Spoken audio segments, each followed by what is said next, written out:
மாலா அப்படின்ற பொண்ணு ரொம்ப சிறப்பா பேசுவா. பேச்சு போட்டியில கலந்துக்கிட்டா அவ தான் வெற்றி பெறுவா. அப்படின்னு சொல்ற அளவுக்கான திறமை அவளுகிட்ட இருந்துச்சு. ஆனா, அவங்களோட அப்பாவும், அவங்களோட அக்காவும் ஒரு பெரிய ஆக்சிடென்ட்ல இறந்துர்றாங்க.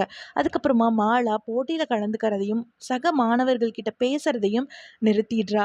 மாலாவோட மனசுக்குள்ள எப்பவுமே ஒரு கேள்வி வந்துகிட்டே இருக்கும். அவங்க அப்பா மாலா கிட்ட சொல்ற ஒரு வார்த்தை, "நல்லதே நடக்கும்" அப்படின்னு சொல்லிட்டு. ஆனா, அவ அவங்க அம்மா கிட்ட கேட்பாளாம், "அம்மா நல்லதே நடக்கும். ஆனா எப்போம்மா நம்மளுக்கு?" அப்படின்னு சொல்லிட்டு கேட்பாளாம். அதற்கு அவங்க அம்மா சொல்லுவாங்களாம், "பொறுமையா இரு. கண்டிப்பா ஒரு நாள் நம்மளுக்கு நல்லதே நடக்கும்." அப்படின்னு அவங்க அம்மா அடிக்கடி சொல்லுவாங்களாம்.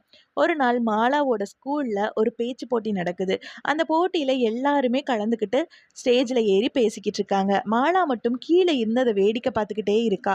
மாலாவோட மனசுக்குள்ள அவங்க அப்பா சொல்ற மாரியான ஒரு உணர்வு, "நல்லதே நடக்கும். மேல ஏறி பேசு. உன்னால கண்டிப்பா ஜெயிக்க முடியும்." அப்படின்ற மாரியான ஒரு உணர்வு அவங்க அப்பாவே அவ கூட இருந்து சொல்ற மாரி அவளுக்கு தோணுது. ஏதோ ஒரு தைரியத்துல ஸ்டேஜ்ல ஏறிர்றா. ஏறுன உடனே எல்லாத்தையும் பார்க்கறா. அவளுக்கு கை கால்லாம் பதட்டமாகுது. அவ பதட்டமாகறதையும் எல்லாருமே பார்க்கறாங்க. ஏன்னா இதுவரைக்கும் மாலா எந்த போட்டியிலயும் கலந்துக்கவே இல்ல. ரொம்ப நாள் ஆயிடுச்சு இல்லையா? அதனால அவ என்னதான் பண்ண போறா அப்படின்ற ஆர்வத்தோட எல்லாரும் பார்க்கறாங்க. மாலாவோட மனசுக்குள்ள மறுபடியும் அவங்க அப்பா பேசுற மாரியே அவளுக்கு தோணுது. நல்லதே நடக்கும். உன்னால முடிஞ்சத பண்ணு. கண்டிப்பா ஜெயிப்ப நீ அப்படின்ற எண்ணம் அவளுக்குள்ள தோணுது.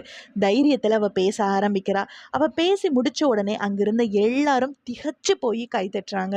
மாலாக்குள்ள அவ்ளோ ஒரு சந்தோஷம். அவ இழந்த தன்னம்பிக்கை மறுபடியும் அவளுக்குள்ள வந்துருச்சு. அன்னையிலிருந்து அவ மறுபடியும் எல்லா பேச்சு போட்டியிலயும் கலந்துக்க ஆரம்பிக்கிறா.